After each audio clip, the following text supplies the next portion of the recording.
11월 26일 주일 더 좋은 소망이 생긴이란 제목으로 히브리서 7장 11에서 19절의 말씀입니다. 사랑의 하나님 감사합니다. 오늘도 말씀 묵상의 시간을 주심에 감사합니다. 이 시간을 통하여서 하나님의 말씀이 들리고 복음이 들리기 원합니다. 구속사의 말씀이 깨달아질 수 있는 은혜를 주시옵소서. 오늘 주시는 이 말씀이 제게 주시는 하나님의 음성이 될 수 있도록 성령님 도와주시옵소서. 말씀대로 믿고 살고 느린 인생이 되게 하시고 이 시간도 우리와 함께하여 주시옵소서. 감사드렸고 예수님의 거룩하신 이름으로 기도드립니다. 아멘. 본문의 말씀입니다. 레위 계통의 제사 직분으로 말미암아 온전함을 얻을 수 있었으면 백성이 그 아래에서 율법을 받았으니 어찌하여 아론의 반차를 따르지 않고 멜기세덱의 반차를 따르는 다른 한 제사장을 세울 필요가 있느냐. 제사 직분이 바꾸어졌은즉 율법도 반드시 바꾸어지리니 이것은 한 사람도 제단 일을 받들지 않는 다른 지파에 속한 자를 가리켜 말한 것이라. 우리 주께서는 유다로부터 나신 것이 분명하도다. 이 지파에는 모세가 제사장들에 관하여 말한 것이 하나도 없고 멜기세덱과 같은 별다른 한 제사장이 일어난 것을 보니 더욱 분명하도다. 그는 육신에 속한 한 계명의 법을 따르지 아니하고 오직 불멸의 생명의 능력을 따라 되었으니 증언하기를 내가 영원히 멜기세덱의 반차를 따르는 제사장이라 하였도다. 전에 있던 계명은 연약하고 무익함으로 피하고 율법은 아무것도 온전하게 못할지라. 이에 더 좋은 소망이 생기니 이것으로 우리가 하나님께 가까이 가느니라. 아멘. 도움말입니다. 반차는 계통 제사장 직분을 말합니다. 멜기세덱은 의의 왕이란 뜻으로 가나안의 그돌라오멜 왕 연합군과 싸워 이기고 돌아온 아브라함을 환대하고 축복했습니다. 이에 아브라함은 그에게 전리품의 11조를 드렸습니다. 멜기세덱은 영원한 대제사장이며 하나님의 아들 예수 그리스도의 예표입니다.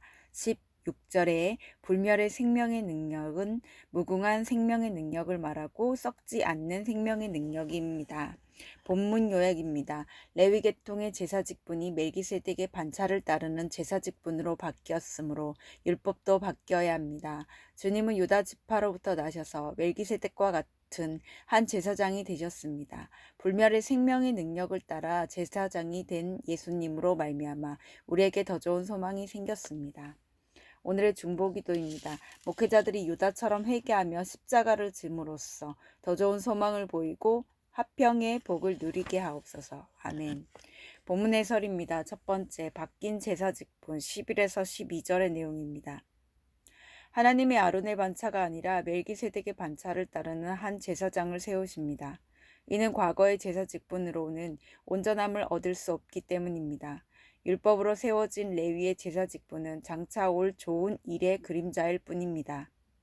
그리스도 안에서 온전한 속죄, 용서, 사랑, 의와 진리를 받게 된 자는 그의 삶도 반드시 바뀌게 됩니다. 옳고 그름으로 남을 판단하는 삶에서 말씀으로 나의 부족을 드러내며 주의 은혜 아래 남들을 채우라고 껴안는 삶으로 바뀌게 됩니다.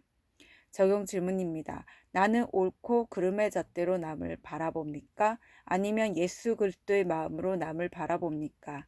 예수님을 만난 후 내 삶과 가치관은 어떻게 바뀌었습니까? 두 번째, 유다로부터 나신 자 13에서 15절의 내용입니다.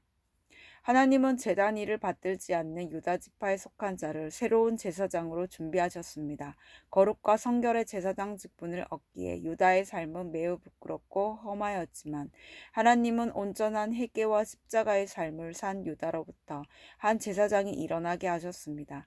그러므로 믿음은 고정관념을 버리는 것입니다.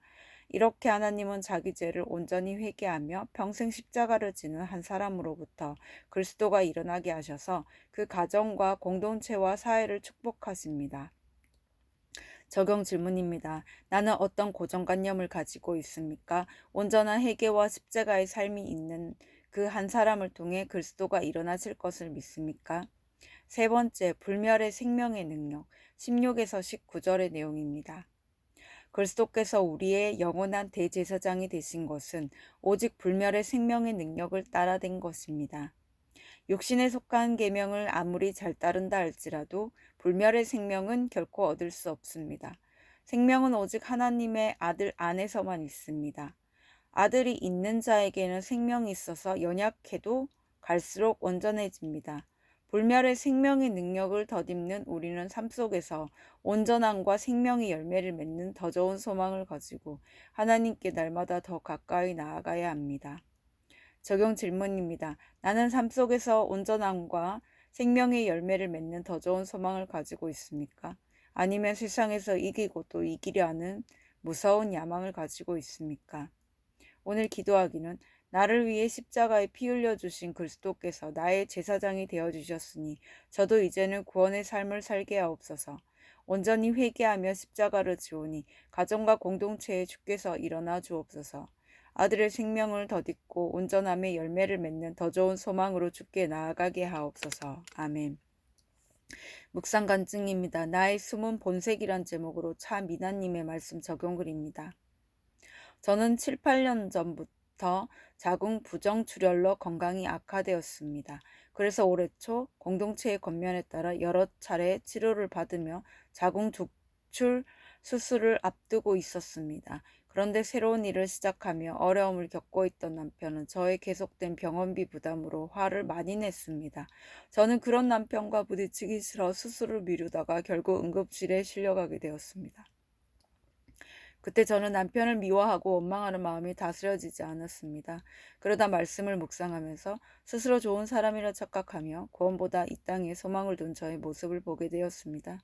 그러자 예수님을 통하지 않고는 스스로 온전함을 입을 수 없는 죄인인 것과 십자가의 값없는 은혜가 깨달아졌습니다. 그런데 제게 수술비도 주지 않던 남편이 저의 수술 예정 기간에 제주도로 여행을 떠났습니다. 저는 처음에 제 죄의 본성대로 남편이 믿고 원망스럽지만 그동안 공동체에서 들은 말씀을 떠올렸습니다. 그러자 죄의 모양만 다를 뿐 나도 남편의 구원을 경홀히 여기면서 남편을 냉정하게 대하고 내 필요를 채워주지 않는다며 원망한 한 죄인임이 인정되어 요동하지 않을 수 있었습니다. 또한 사건이 있을 때마다 남편과 헤어지고 싶어하며 이기적으로 살아온 저의 모습을 회개했습니다. 그러자 하나님은 수고하고 무거운 짐진 자들아 다 내게로 오라 내가 너희를 쉬게 하리라는 큐티 말씀으로 저를 위로하셨고 밤새 제 옆을 지켜준 소그룹 지체 덕분에 마음 편히 치료를 받을 수 있었습니다.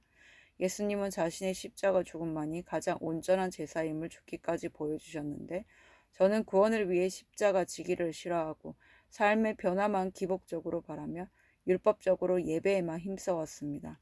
이제는 가장 좋은 소망인 구원을 위해 십자가 지신 예수님의 사랑을 기억하며 삶으로 온전한 제사를 드리길 소망합니다.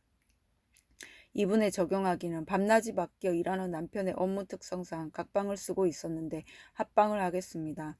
남편이 새벽에 귀가하면 피곤하더라도 일어나 맞이하겠습니다. 입니다.